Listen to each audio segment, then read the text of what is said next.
ఈ మారిన ప్రభుత్వాలు కూడా ప్రజల మీద అదే రకంగా కక్షపూరితంగా వ్యవహరిస్తున్నాయి. ఏదున్నా కానీ ప్రజల కోసము ప్రజాపాలన అనేది చెయ్యాలి, కానీ ప్రజాపాలన అని చెప్పుకుంటా రాక్షస పాలన చేస్తున్నారు. ఈ కాంగ్రెస్ ప్రభుత్వం కూడా అదే రకంగా తయారైంది. ముఖ్యమంత్రి రేవంత్ రెడ్డి గారు అయితే చాలా ఘోరంగా ప్రజల పట్ల వ్యవహరిస్తున్న తీరు మనం చూసుకోవచ్చు. ఇప్పుడు ఈ central university, Hyderabad central university అని చెప్పి గచ్చిబౌలి దగ్గర ఉంటుంది. దాదాపు అది 2400-2500 ఎకరాలు ఉంటుంది.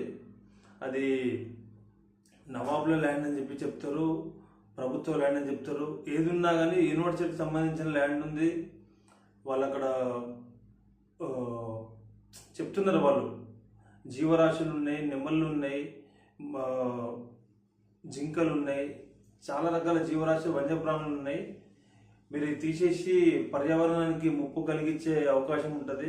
ఈ భూములు ఎట్టి పరిస్థితి తీసుకోనికి లేదు, అమ్మనికి లేదని చెప్పినా కానీ కొంతమంది ఈ ముఖ్యమంత్రి ప్రవర్తన, కిందున్న అధికారులు అయితే చాలా ఘోరమైన ప్రవర్తన ఉంది.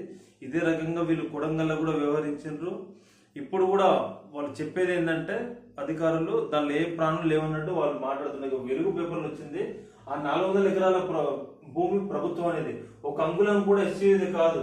కచ్చిపోలే భూమిలపై టీజేఐసి కీలక ప్రకటన, అది అటవీ భూమి కాదు, చెరువు నిమ్మలు దున్నలు లేవు, ఆ భూమి అంతా రాష్ట్ర ప్రభుత్వం అని చెప్పి సుప్రీంకోర్టు చెప్పిందంట. ఒక్క దున్నలు నెమళ్ళు కూడా లేవని చెప్పేసి మాట్లాడుతున్నారు. మీరు చూడండి ప్రజలారా, రాత్రి వాళ్ళు ఏదో వేరే దేశం మీదకి యుద్ధానికి పోతే, వేరే దేశం మీదకి యుద్ధానికి పోతే జేసీబీలు పోతాయా? ఆ రకంగా వెలుగు ఆ నెమళ్ళ సౌండ్ ఏనండి. వీళ్ళు చేసే పనికి నిన్న ఎన్ని జీవరాశులు అనేది అవి ఎక్కడ పోవాలో తెలియక దిక్కుతోచని పరిస్థితిలా కొన్ని చనిపోయినాయి. జింక కూడా చనిపోయింది, జేసీబీ తగిలి జింక కూడా చనిపోయింది. ఇక్కడనే హైదరాబాద్ సెంట్రల్ యూనివర్సిటీ గచ్చిబౌలి దగ్గర ఉంటుంది. అంటే మీరు అర్థం చేసుకోండి ప్రజలారా, ఈ ప్రభుత్వము ఒకప్పుడు ఈ ముఖ్యమంత్రి, ఇప్పుడున్న ముఖ్యమంత్రి చెప్పిండు ఒకప్పుడు ఏంటంటే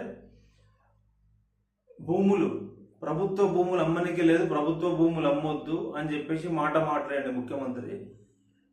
సంపాదన, తెలంగాణ సంపద ఎట్లా పెంచాలనేది ఆలోచించాలి తప్ప ఈ భూములు అమ్ముకొని ఆ ఉచిత పథకాలు ప్రజలు ఎవరు అడగలేదు. మీరు అధికారం రానికే ఇష్టం వచ్చిన హామీలు ఇచ్చి ఇప్పుడు ప్రజలను ఇబ్బంది పెడుతున్నారు. మళ్ళీ ప్రభుత్వ భూమిని అమ్ముతున్నారు.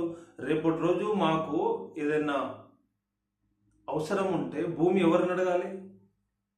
మంచి విలువైన భూములు అనేది మీరు రాష్ట్రాన్ని నడపడానికి దాన్ని అమ్మేసి అవసరం వచ్చే భూములు ఇదే ప్రజాపాలన ఇదంటారా ముఖ్యమంత్రి గారు? కొండ విశ్వేశ్వరరెడ్డి గారు మాట్లాడిన దాని గురించి ఎస్సీఓ భూములు నమ్మొద్దు, భవిష్యత్ తరాలకి గ్రీన్ స్పేస్ అందదు. ఎంపీ కొండ విశ్వేశ్వరరెడ్డి, బీజేపీ ఎంపీ, రాష్ట్ర ఆర్థిక పరిస్థితి బాగాలేదని తమకు తెలుసని, కానీ ఎస్సీఓ భూములను మాత్రం అమ్మవద్దని ప్రభుత్వానికి బీజేపీ ఎంపీ కొండ విశ్వేశ్వరరెడ్డి కోరారు. శనివారం ఆయన బీజేపీ స్టేట్ ఆఫీసులో మీడియాతో మాట్లాడారు. వారం రోజులుగా ఎస్సీఓ భూముల వివాదం కొనసాగుతున్నారు. కాంగ్రెస్ ప్రభుత్వం తమకున్న హక్కులతో ఎస్సీఓ భూములు అమ్ముతామని చెప్పడం కరెక్ట్ కాదన్నారు.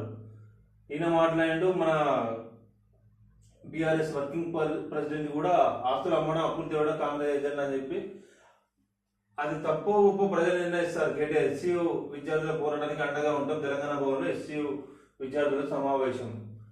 వీళ్ళు కొంతమంది విద్యార్థులు కూడా కేటీఆర్ దగ్గరికి వెళ్ళిండ్రు. కానీ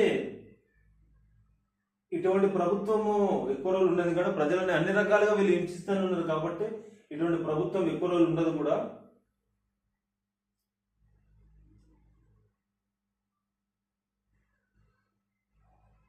ఎస్సీలో కొనసాగుతున్న టెన్షన్, 50 జేసీబీలతో 400 ఎకరాలు చదువుల పనులు అంట. 400 ఎకరాలు అంటే మీరు అర్థం చేసుకోండి ప్రజలరా, వీళ్ళు కేవలం వాళ్ళ స్వార్థము, వాళ్ళు దోచుకోవడం తప్ప